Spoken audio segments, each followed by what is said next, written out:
Thank you. My question is to the Premier. Peter Thurley lives in downtown Kitchener. In April of 2015, Peter had a series of surgeries that saved his life because public Medicare works. But now he's paying between $700 and $1,000 out of pocket each month for medications he needs because there's no public Pharmacare program in Ontario.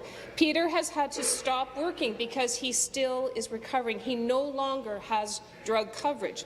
Peter's wife has some drug coverage, but it's not enough. They don't know how they will continue to pay for Peter's medication. Peter told me that every dollar his family spends on medication comes directly out of their food budget. Does the Premier think that in a province as wealthy as Ontario that this is okay? Minister of Health and Long-Term Care.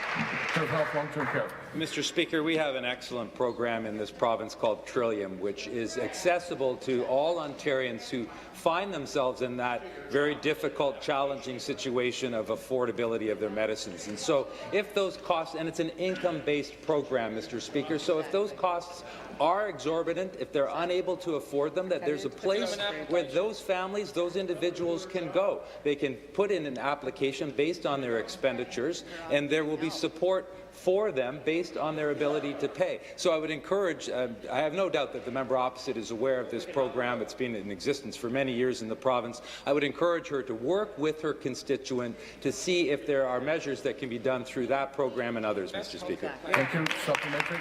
Thank you, Mr. Speaker. The Ontario New Democrats brought in the Trillium program. You're not listening to this story. Peter had a good job. Peter's wife has a good job, but getting sick forced them to make decisions that no Ontarian should have to make. We're used to hearing these stories coming from the United States, not from Canada. New Democrats want to fix this. Your government wants to wait for Ottawa. Can the Premier explain to Peter and his wife why they should have to wait in this province? Well, Mr. Speaker,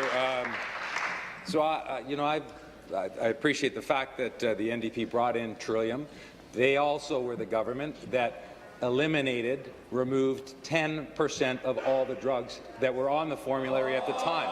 Almost 250 drugs, when they were government, they took off the formulary that were no longer available to Ontarians.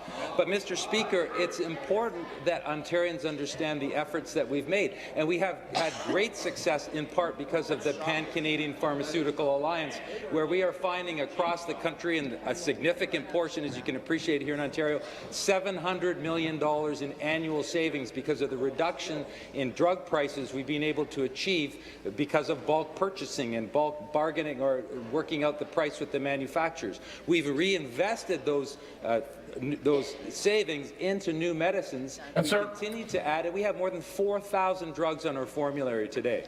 Thank you. Final supplementary. Speaker, talking to Ottawa isn't going to help the 2.2 million people in this province who have no coverage. The Liberal government in Ottawa isn't doing anything to help families like Peter's. The Liberal government at Queen's Park isn't doing anything to help families like Peter's. Getting access to life-saving medications isn't going to get easier unless Ontario does something.